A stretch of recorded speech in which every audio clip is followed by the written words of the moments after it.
Did you hear that John left this house? Multiple days in a row, even. No fucking way. That's incredible. I've never heard of such a thing. Someone leaving their house? Stop the fucking presses. Poor cat. Is it a slow news day in the concert kingdom or something? Jade finishes pruning a dead bulb off her arum lily plant and flicks it at Karkat's forehead. Then she politely pulls the blind shut, because God forbid even a sliver of sunlight ever infect Dave in Karkat's hive. Jade doesn't live here, technically, but there's domestic evidence of her all over the hive.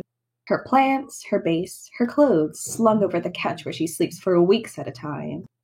I'm being serious, Dumbass. I was really worried about him. I'm being serious too. I was actually beginning to wonder if John had died. But what the fuck were we supposed to do about it? It's not like he answers his phone. Well, if you care so much, then maybe don't respond with sarcasm when I tell you that he's getting better. Guys, it's not a competition. We were all worried about John.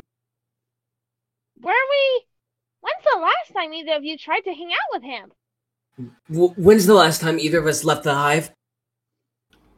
Yeah, shut-ins living in glass hives shouldn't, actually, if you lived in a glass hive, way too much light would come in for Karkat's brittle photosensitivity issues.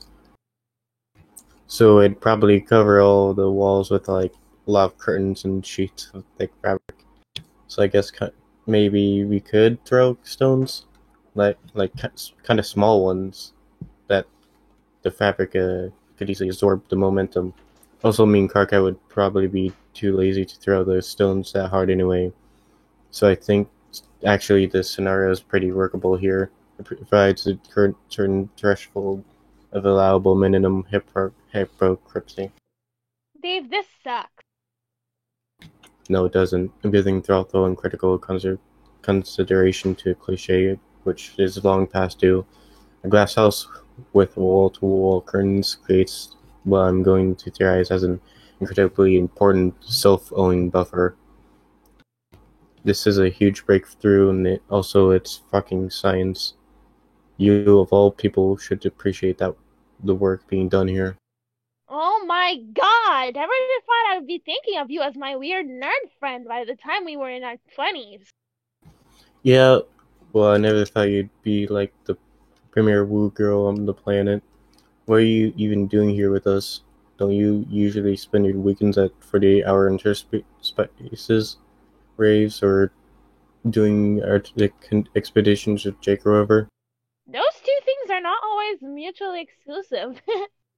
Ugh. Oops. Jade floats over to the couch, shooting her two besties a salacious smile. She taps Karkat on the nose as she passes by.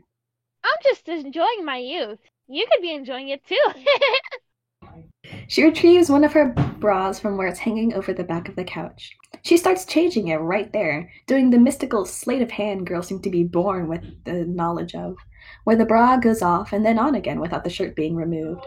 Jade doesn't exactly have the best understanding of interpersonal boundaries, having been raised mostly by a dog. But still, it's a weird, intimate, and uncomfortably close to sexual thing to be doing in front of other people. Dave and Karkat share a vaguely mortified look. Jade sort of lives here, but she doesn't that sort of live here. But seriously, what do you two even hold... sorry. Why do you two even hold it up in here together all the time? Karkat snorts, still pointedly not looking at her. Oh, I'm sorry. Have you not seen Dave's ill-begotten art empire? He's got his opposable digits stuck in so many double-stacked husk gloves that even I don't know all his pen names. Okay, so that's what Dave does. What do you do? Jade puts her feet on the floor and pads over so she can sling her arm over the back of the couch and lay her cheek on the cushion. The look she gives Karkat is just shy of devious. Karkat defensively scuttles to the other end of the couch, where he ends up pressed flush against Dave's entire left side. Sit around and play video games all day?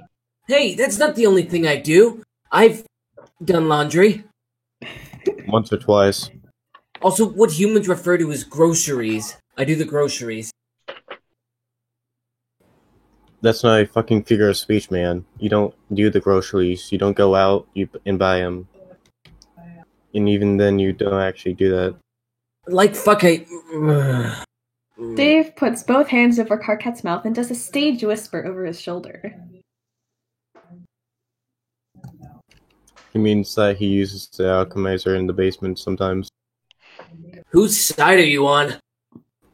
Oh, and when he's in a bad mood, he'll go out, he'll yell at trolls on the...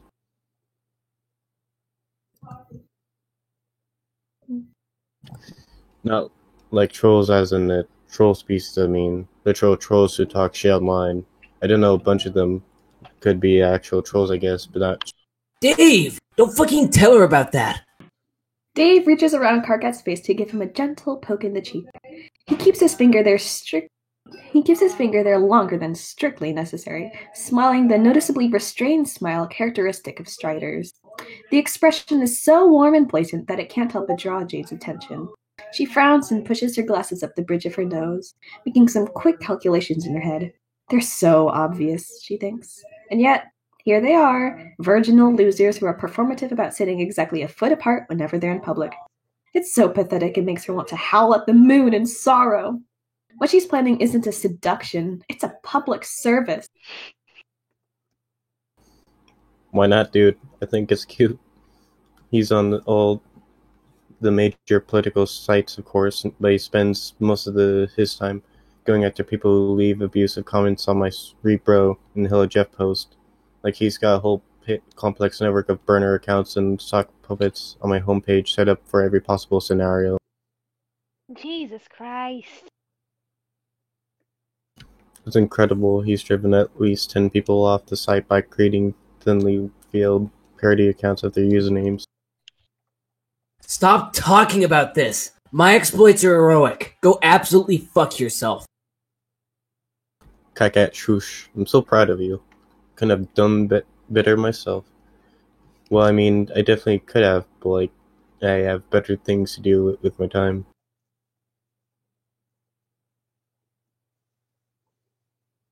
Oh, sorry. Thank you, Dave. That was heartwarming and not even a little bit embarrassing. Consider my honor undeniably defended. Actually, Karkat, it's more like you're the one defending his honor. That's so cute! A night white knighting for another night. That's like Karkat's, your adorable little house husband. What the fuck is a husband? Dave unpokes his finger from Karkat's cheek and tries to shimmy some space between them on the couch, but there's nowhere to go. Karkat is sandwiched between him and Jade, who is reaching out to put 2 fingers of her own at the center of his chest. She bounces them there a few times, enjoying the way troll skin is just a bit thicker than human skin, taut like the membrane over a poorly maintained drum. A husband. She begins walking her fingers up the length of Karkat's sternum. Karkat knows damn well what a husband is. He's been force-fed enough bad movies from Dave to pick up any human euphemism you could name. He still plays dumb sometimes, for comedic effect, to irritate his friends, or simply to avoid a topic of conversation altogether. If he'd known it would only fan the flames of discussion in this case, he would have kept his mouth shut. A husband is a little like what you both already do, only with certain benefits. Her fingers reach the hollow of Karkat's throat just in time to catch him swallow. He starts to sweat. What kind of benefits? Don't play dumb, Karkat. Jade, dude, come on, leave him alone. Jade does not come on. She glides her fingers up under Karkat's chin so that they can rest on his lips, which are a little chapped. It doesn't take much work to pop them open and slide both fingers in. If you're really that clueless, I can show you. Karkat looks like an animal with its leg caught in the trap, eyes flickering, breath getting shallow. His bottom lip is trembling where Jade is stroking it with her thumb. It would be pretty easy to mistake his reaction for arousal, so it's understandable that Jade is extremely surprised when Karkat snaps his jaw shut and chomps down on her hair. Ow! She flies back, literally, spiraling up towards the ceiling so fast that her skirt puffs up and she gets all tangled in her clothes for a second. She clutches her wounded hand and glares daggers at Karkat, ears flat under her long, dark hair. Karkat, what the hell? What the hell? You're seriously asking me what the hell? Jade, you were trying to choke me to death with your weird, soft human fingers. What were you trying to do? Reach into my chest and pull out my fucking pump biscuit for a midday snack? Is this because you're half bark beast now? No! I was flirting with you, dummy! Oh my god, you two really are hopeless! Why do I even waste my time? That's a good fucking question. Jade is pissed, but not enough to leave. Instead, she plops down on the opposite end of the couch and petulantly crosses her arms. Karkat peels himself off Dave and slumps into the dip between cushions while settling even more deeply into one of his better practiced pouts. Dave clears his throat. So, apropos of nothing, Jessica will segue into a completely different topic. Yeah, segue into different topic for me, no reason. Jade and Karkat both stare at him. He makes a casual motion with his hand, a smooth wrist swivel, like he's a turntable scratching one song into the next. That's the effect he's going for, at least. Did you guys hear that Jane was gonna run for high office? Oh, no fucking way. Oh wow. You mean... Yep. The fucking president. I mean, she's been positioning her mega stocks in a way that looks super suspicious the last year or so. So I'd wondered about it, but I didn't think she'd actually do it. Nah, she was totally gonna pull the trigger on it after all these years, but they decided against it at the last minute for some. Oh, thank fucking God. That would have been a complete disaster. I know, right? That's what I said when Rocky told me, especially for the economy. Really? The economy. That's what you think is bad about it? Oh yeah, and the troll thing is bad too, I guess. Okay, so let me get this straight. Your priorities are, number one, the economy, which let me remind you is built entirely of infinite fake money that we can make as much of as we want. Number two, the potential genocide of my people. Okay, wow, let's slow a roll here. Let's slow any roll that makes me seem more xenophobic than I am. Whatever you say, Dave, not xenophobic Strider. That's good. Let's keep using the phrase not xenophobic in the sentence that contains. Sure, man, that doesn't sound like something a xenophobe shithead would say at all. Look, I'm not the bad guy here. Jane is, or was, until she decided not to run for president. Let's all just think whoever Christ was responsible for, making whatever decision resulted in her deciding not to. What? Don't change the subject, xenophobe. No, look. I'll be the first to say that Jane is xenophobic as fuck. I'm not, at all, but she. Okay, dude. But I don't think she'd go so far as to commit genocide. That's really exaggerating your faults. Would have to get pretty far away from the people we were when we started all this for that to be a viable outcome. Well, I hope she gets a better hobby. There's a lot of less ominous things she could do with her time. What, like fucking her way through half the population of Earthsea? Jade pinches his ear and twists hard, smiling pleasantly. Get fucked, Karkat. No one is answering the door to Jake's mansion, so Jane lets herself in. There is almost no crime on Earthsea, and so almost no one locks their doors. In fact, most doors do not have locks, which has been terribly unfair to the struggling locksmith industry. Once, at John's 18th birthday, Dave Strider engaged Jane in a shockingly aggressive debate about the economy in which he accused her of supporting neoliberal corporate welfare for pointing out this exact problem, which was, well, such a baffling incident that Jane is still thinking about at an absolutely random interval 5 years later. She has an honorary business degree from almost every university on the planet. Dave hasn't even finished middle school. What does he know about the effective and ethical rigors of corporate bailouts? Well, Jane thinks with a heavy sigh. Now that she's not running for president, it doesn't really matter, does it? Jake? Jane feels rather like a princess the way her voice echoes up 3 flights of circular staircase. The mansion is dark and cramped. Tall, narrow halls, Gothic arches, rooms stuffed in all corners with kitschy junk. Jake has a taste for velvet paintings and faux antique candelabras, which mesh less than harmoniously with the backdrop of his paisley wallpaper.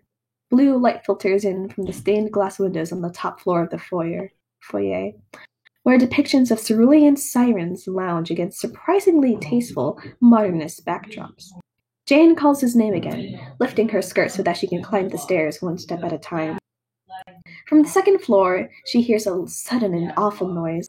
Boots scrabbling against wood, glass shattering, hard objects hitting the wall, the unmistakable roar of a rifle firing.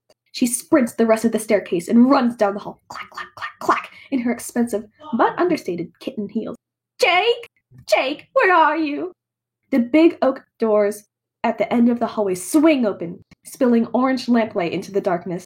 Jake steps out, looking ruffled but handsome in corduroy shorts and a dress shirt buttoned up to mid-sternum. There's a smudge of gunpowder on his cheek. His whole face lights up when he sees Jane. Oh, Jane, how unexpected. Are you all right? What? Of course, why wouldn't I be? I heard a horrible noise. What was all that racket? Oh, this? Jake grins and holds up his rifle, which is still smoking from the muzzle. Just a little morning target practice. He kicks the door all the way open behind him to show what's up. A circular sitting room festooned with Christmas lights and paper targets, all of which look as if they have been hit many times with bullets. There's a BattleBot hanging out by the fireplace at the back, holding an armful of bottles and surrounded by a sea of broken glass. You do this? Inside the house? He looks at her like she's the stupid one. Well, of course, Jane. Where else would I do it? Bringing this operation outside would only startle the neighbours. Jane's mouth pops open, and then hangs there for a moment as she decides whether or not this particular conversation on household propriety is worth having. Sometimes Jake simply cannot be blamed for the foolish thing he does. After all, he literally grew up in the woods. Instead, she enters the room and takes a seat in one of the ostentatiously cushioned bergère chairs, careful to step around the puddles of cracked glass. I must ask, Jane, it seems like you are rather frazzled. Are you sure you aren't the one who was not alright? Jane rests her temple in her palm. Jake grabs another of his ridiculous fake Victorian chairs by the back and swivels it around so that he's sitting across from her. Have you talked to Derek lately? Not exactly. I would say it's I've been talked to by Dirk, but the communique has certainly not been two-sided. Ah, yes. It seems that we're on the same boat then. I haven't heard from him. I stopped by his workshop, but it was locked. If he was in there, he wouldn't come out. Dirk was the one person in Earthsea who took the state of the locksmith industry with the seriousness it deserved. Jake scoffs and flops a hand. Both actions are dismissive. I don't see what all the ruckus is. Our good chum Dirk fancies himself a dark and tortured soul. Cutting us off is not entirely out of his wheelhouse. Yes, but not like this. It's been years since he's done a full blackout on us. Oh, I'm terribly worried. You worry far too much, Jane. Life has become so peaceful on this new planet of ours, and I suppose Dirk is merely tired of this idyllic life. It is either driving him permanently or temporarily insane. That's my theory, at least. Maybe it's Tommy Rot, but I have faith that Dirk will be back. After all, where is he going to go? You seem rather cavalier about this, like even more cavalier than you usually are. Jake laughs, all uneven, and runs a hand through his attractively tousled hair. I must admit, I am rather half-assed at the moment. You're what? Sorry, that was a pretty obtuse way of putting it, wasn't it? What I mean to say is that I've been powdering my hair quite a bit today. He makes a motion like knocking back a bottle. Jane side-eyes the idling BattleBot, flush with empty wine bottles, and then side-eyes Jake. First thing in the morning? Well, I need the bottles for my target practice, Jane. I couldn't just pour the wine down the drain. That'd be a waste. Jane her knees so that she can examine Jake more closely. She sees it now, the unspecifically precise movements that come from overcorrecting drunken body language, the unfocus of the eyes. That was a very detailed thesis he had on Dirk's potential psychology, almost like he'd been giving it a good thing. She knew that Jake and Dirk were together, and had not been for some time, but their lives were still inexorably entwined on basically every level for some reason she did not understand. One might even say codependently.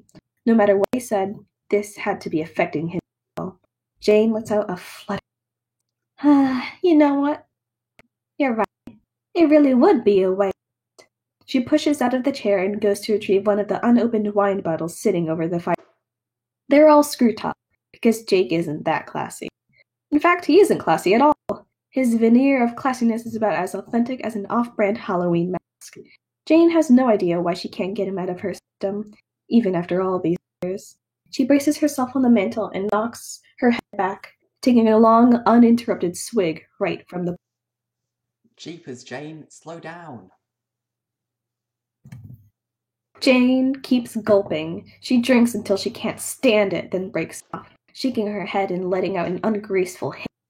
Golly, that is cheap Murloc.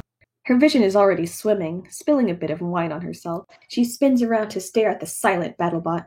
It's got its hand out, waiting for her to hand over the bottle. Could you leave us alone, please?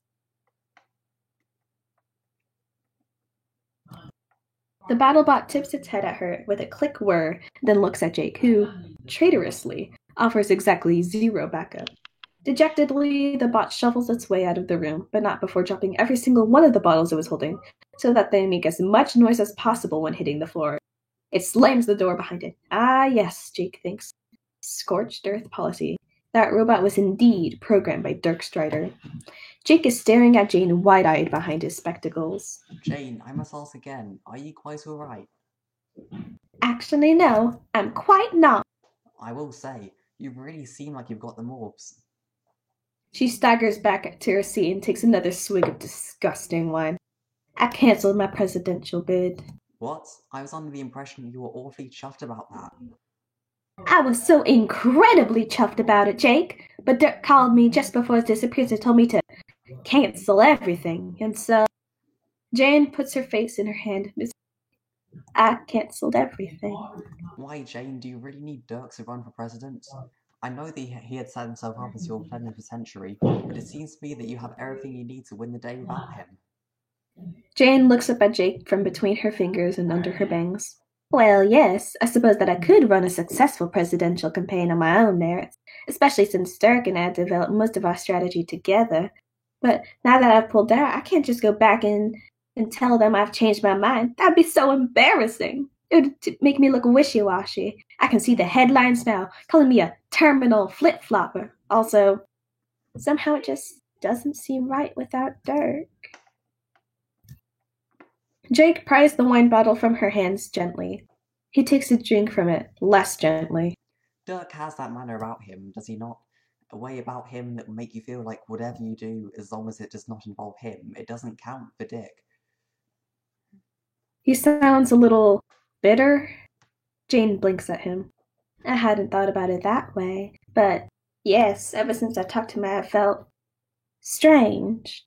Her whole body is numb and floaty. Sure, she chugged the wine, but it's strange to have gotten drunk so fast, isn't it? Especially since she spends several nights a month drinking much harder and fancier drinks at investor dinners. Jake passes the bottle back and she takes another drink. Strange how? Strange like you just explained, like nothing I do matters. I should be more upset that I've spoiled my chances at running for president, but for some reason I find myself not really caring. And that's what I'm actually so upset about, the fact that I don't care. Instead... When did Jake scoot his chair closer? They're sitting packed so tightly now that his bare knees are brushing hers. The air between them is warm and wine-soaked. Jane takes another serious look at him, at his elegant jawline, his dark eyelashes, his handsome nose.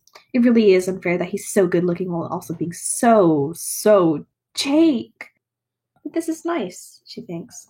When was the last time they talked? Really talked? It's been such a long time that she's almost surprised how good he's being to her right now, considering that she walked in on him Was it always this easy to talk to him? Maybe because of the wine, maybe just because she wants to. Jane reaches out and sets a hand on his thigh. She leans in closer until she can feel his breath on her face. Oh, this is mortifying to admit, but I've been thinking about perhaps I've been doing the wrong thing with my life. Instead of all this business politicking I've been doing, what I'd really like is to settle down and raise a family. Does that sound ridiculous? Oh, sorry. Why? That doesn't sound It's okay. ridiculous at all. It's just as I've never heard you express such sentiments before. Except, of course, that time when you were under mind control and had me trussed up in your lair, as you pontificated villainously about using me as a breeding stud to create a blood lineage for your incumbent corporate space empire. Oh, you still remember that? Jane, you're one of my most cherished friends. I couldn't possibly forget a single moment we spent together, no matter how sexually uncomfortable the situation may have been.